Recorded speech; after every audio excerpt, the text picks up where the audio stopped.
Israelite is because we've been scattered as a nation. We everywhere, man. We everywhere.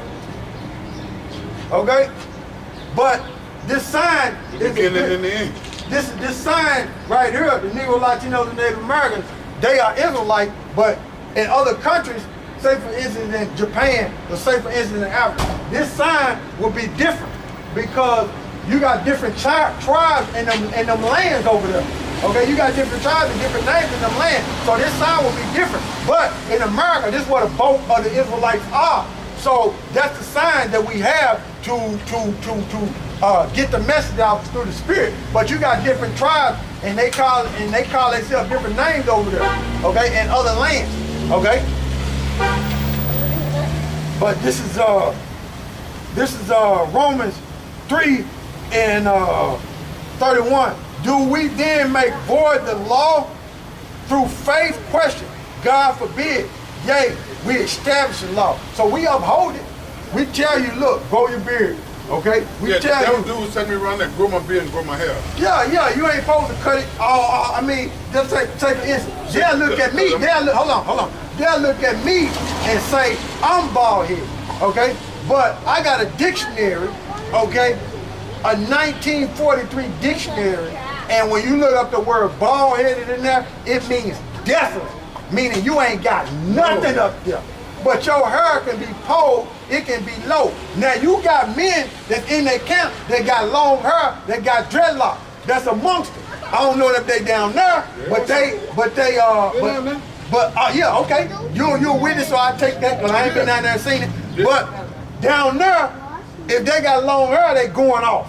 Okay? You can cut your hair low, you can pull your hair, but you just can't cut it bald that's what they were to saying. where it's like that. You ain't got nothing up there. Yeah, he was saying you can trim it and this and that. You can pull it. Don't ball it to the skin. But you can't line it up. Say for instance, if I want to get a razor or some clippers and line my hair up and line it up perfect and all that. No, you can't do that. That's going against the scripture. That's Leviticus 19 and 27. You can't do that. Okay? That's why I just let it grow natural. But somebody that's on the camera see me and they'll say, oh, he bald headed. Nah, the way the camera is and the way it's set up, you can't see all the features on the man. Right. So, like I was saying, and I got a dictionary, 1943 dictionary, that said bald headed is basically desolate. You ain't got nothing up there. And that's the same definition that's in the scriptures. Okay? You ain't got nothing up there. So you cut your hair low, okay? But you can't cut it bald headed, man. Completely bald like that, man. Okay, this Romans 3 and 3, and some men can't grow their beard. Right. Some men can't grow it. Can't grow none. You know what I'm saying? Some men can't grow it, but the men who can grow it, they need to grow it, man. A beard is a badge of honor, man. You have that beard because it's a badge of honor and manlyhood, man. When you look it up in the Sanders and Compact Bible Dictionary, and it was forbidden for us to cut our beards, man. They were talking about them lines or something in the. What you call it? The mane, the line mane. Yeah. It was forbidden for us to cut our beard, man. You know, it was forbidden for us to cut our beard, man, because that's an order by the Heavenly Father and Son, and that's a badge of honor, man, a badge of man, of honor. I mean, okay. This Romans 3 and 3. I mean Romans 3 and 27. I mean 31. So like Romans 3 and 31.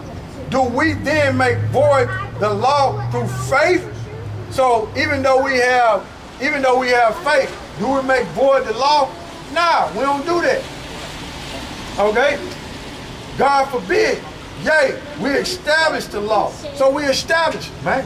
This Matthew 15 and this Matthew 5 and 17. Matthew 5 and 17. Think not that I am come to destroy the law or the prophets.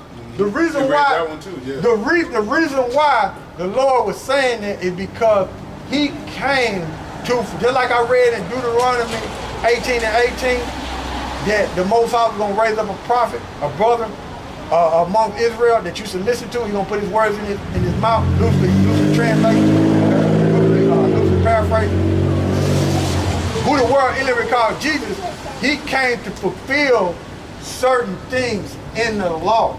Okay. He came to change it. Just came to Yeah, he came to fulfill. Okay, he came to be a sacrifice for Israel. He came to speak to Israel, but he got to come back and still fulfill things that's written in these scriptures, because he got to deliver Israel. Okay, he got to deliver Israel, so he got to come back. So he said, look, this Matthew 5 and 17. got delivered him out of bondage. Right. Because of what's going on right now. Because of what's going on. This Matthew 5 and 17. Think not that I am come to destroy the law or the prophets. Because in the prophets like Isaiah, okay, Jeremiah, okay, Ezekiel, there's certain things that he got to come back and fulfill, and there's certain things that he did on the earth that he fulfilled, okay? So he fulfilled some things, and some things he got to fulfill when he come back, okay?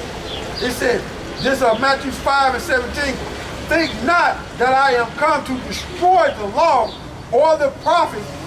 I am not come to destroy, but to fulfill. Now check this out. I had a brother down there. He had his family. Right. He had his wife.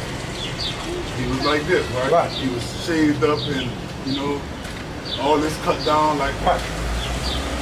Dude, the young boy brought the same thing. And dude said he brought that scripture. Right. Dude kind of got mad and left because he was like, he said, this ain't gonna stop me from being saved or whatever. He said it's in his heart.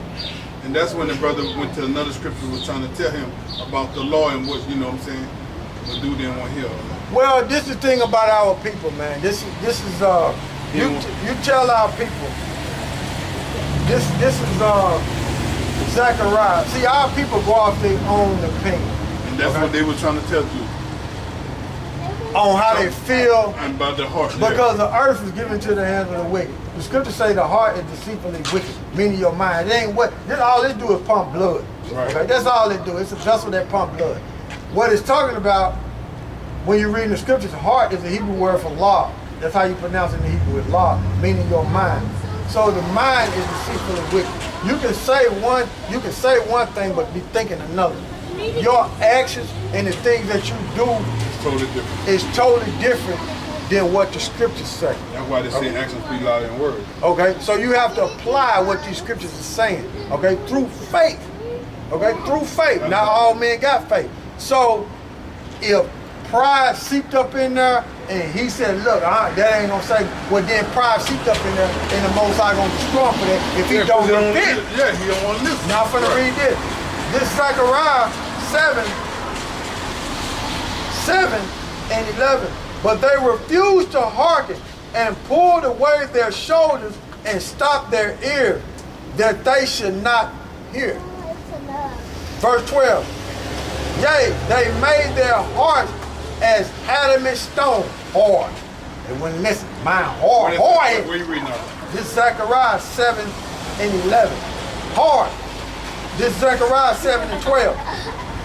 Yea, they made their heart, meaning their mind, as an adamant stone, meaning they became hard-headed. These they should hear the law and the words which the Lord of hosts has sent in his spirit by the former prophets. Therefore came a great wrath from the Lord of hosts. That's coming. Wow. That's coming. All right. Verse 13. Therefore it came to pass that as he cried, that's what we doing out here when we teaching. He crying to you through the Spirit and power of the Heavenly Father and Son. Right. And they would not hear, so they cried when the wrath came, and I would not hear, saith the Lord of hosts. He ain't gonna hear them.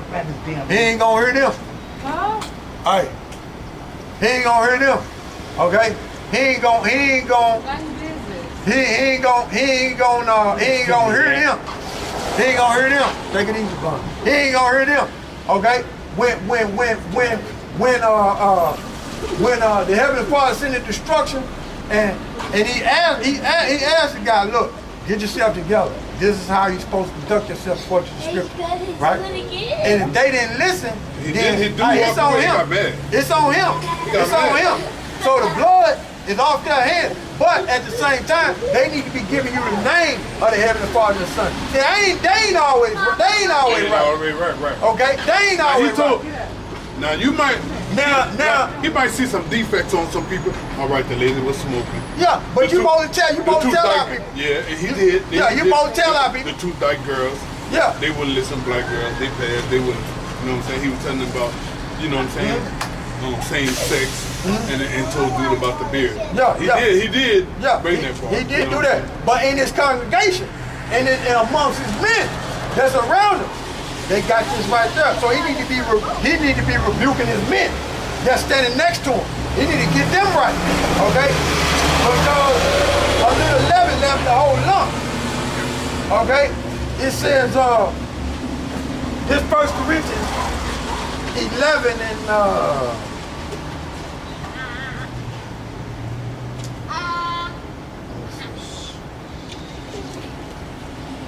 this 1 Corinthians 11 and I'm looking for it. I go to read. I don't see it right now, but I run into it.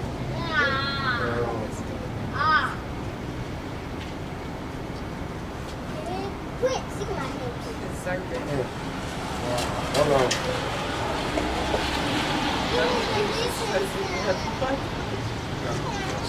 Snake.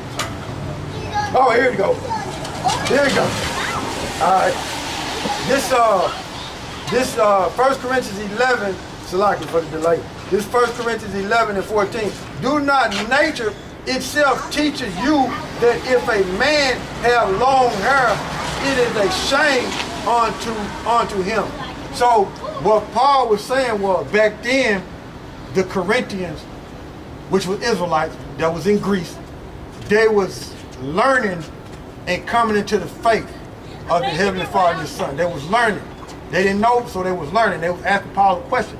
How do we do this? How do we do that? So Paul is laying it down on how they supposed to conduct themselves. Okay? And it's saying right here, this part of becoming a new creature, this part of being renewed in the spirit, this part of being born again as an Israelite.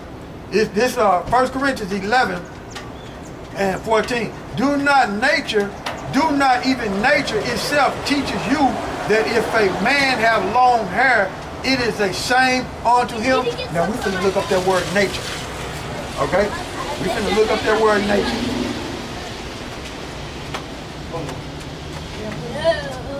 And I need to go back to, I can't forget about Ephesians where I was. I'm going to go back to that, going with it. But we just jumping around, man. We just jumping around. You know what I'm saying? Because the brother got questions. So I'm answering. There we go. This 11. Through the Spirit.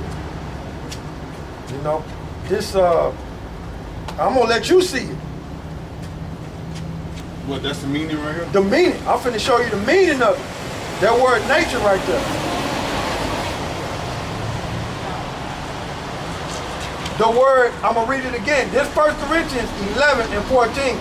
Do not even nature itself teaches you that if a man have long hair, it is a shame unto him. Now you can pull your hair pursuant to Ezekiel 44 and 20, right? The what? When you go to Ezekiel 44 and 20, chapter 44, verse 20, you can pull your hair, meaning you can cut it low, but you just can't cut it bald head. Right. Okay? Can't cut it to the skin. No, you can't cut it to the skin. Okay? Now, I'm finna show you something. Finna get the Greek word of the word nature. Physis. That's how you say the word nature in the Greek. Physis. Okay? And we finna look up the meaning of it. It said the nature of things, the force, law, order of nature.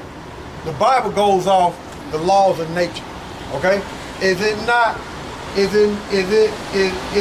the law of nature teach you that a man and a woman supposed to be joined together? Not man and man, a woman and woman. That's the law of nature. That's part of it, laws of nature. Because how is a man and a man and a woman gonna produce children. Okay? That's what he said, yeah. That's a form of abortion, in other words. You basically cutting off mankind. Okay? When you're joining men and men together and woman together. That's against the laws of nature. So Paul is saying, look, I'm gonna let you look at it.